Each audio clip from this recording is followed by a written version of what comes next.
अस्सलाम वालेकुम।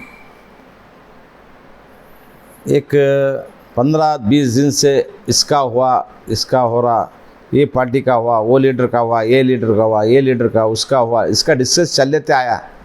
लास्ट रवि बोजरा साहब, यासिर साहब का चल रहा।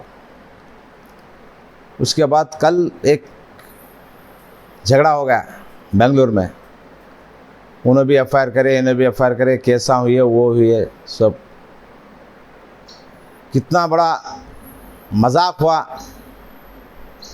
लीडरों का, माइनॉरिटी का कितना बड़ा माइनॉरिटी के ऊपर तोहमत लगी। माइनॉरिटी को टिकट देना बोल के कई 10-12 लीडर फाइट करे, उसमें से थोड़े लीडर जाके बोजरा साहब को टिकट दे बोल के कल बोलने के बाद नहीं हुआ।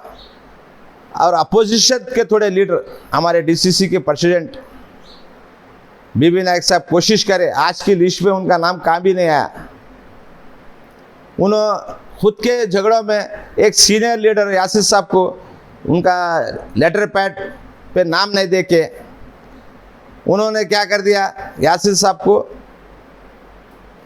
जो आदमी रायचूर से संबंध ही नहीं, जो सिरवार से रहता है, रायचूर को उसको संबंध ही नहीं, सिरवार में रहने वाले को रायचूर के लोग है ना चढ़ा के बीबी नायक साहब है ना लेटर दे दिए कि ये टिकट इसको दो बोल के।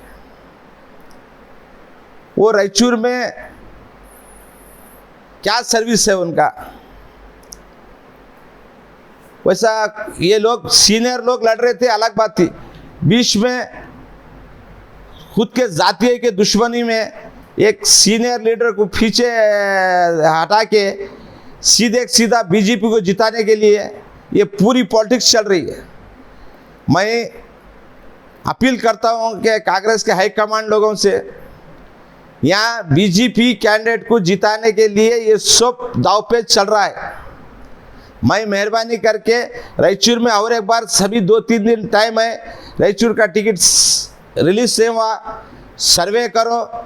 यहाँ बीजेपी को जिताने के लिए ये सब ड्रामा चल रहा है। और माइनॉरिटी एससी एरिया में गए इलेक्शन में कितने वोट यासिर साहब को पड़े, और अब तक नायक साहब कभी रायचूर में यासिर साहब को काम करे क्या? ये लोग काम नहीं करे। आने वाले वक्त में दूसरे आदमी को अगर टिकट मिली तो कौन काम करने वाला है? और आज सुबह में सुनने में आ रहा है कि रवि बोजरा साहब इंडिपेंडेंट कर रहे। आने वाले वक्त में हमारे लोगों को 3 तरह नोटारा करना चाह रहे। हमारे एक सीनियर आदमी की टीट काट के, अभी तो अल्लाह के फजल से नहीं ये करे, लेकिन खिलाफ बात कर रहे हैं उनके। इंशाल्लाह सीनियर आदमी है, मल्लिकार्जुन साहब ऑल इंडिया प्रेसिडेंट है, और उनके बेटे खरगे साहब सब जानते हैं ये सब कौन कौन क्या क्या खेल खेल रहे हैं। एक सीनियर आदमी को किस वजह से टिकट देना चाहिए, क्या वजह से देना चाहिए, क्या उनका वोट बैंक है, और उनको पब्लिक में कितना इमेज है, ये सब देख के देना चाहिए। ये लोग बाद में चुपके किसी डमी कैंडिडेट को दिला के सीधे बीजेपी को जिताने की ये कोशिश चल रही है।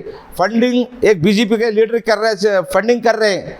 इसलिए मैं ये बोलना चाहता हूँ कि रायचूर के तमाम लोगों, मुसलमानों भाइयों से और हिंदू भाइयों से ये होना बोल के एक डमी कैंडिडेट दिला के माइनॉरिटी सीट को ख़त्म करना चाह रहे हैं। और ये माइनॉरिटी की सीट दिलाए तो भी ऐसे आदमी दिला रहे जिस उसका वोट बैंक है ही नहीं। ये तमाम लोगों को मैं ये रमज़ान के मुबारक महीने में सबको ईद मुबारक, और हिंदू भाइयों को और मेरे सब भाइयों को मेरे तरफ से ईद मुबारक की बात कहते हुए मैं बार बार यही बात कहता हूँ कि इसका फैसला सोच समझ के लिए तो बहुत बड़ा बेहतर होता, नहीं तो खामखा इस वक्त बीजेपी को फिर हम जिताने की कोशिश कर रहे जैसा होता। ये होना बोल के चाल चल रहे हैं, ये दावपेच चल रहा है। इसलिए मैं बड़े लोगों से यही गुजारिश करता हूँ कि हाईकमांड से कि सोच समझ के टिकट दिए जाए। खुदा हाफिज़।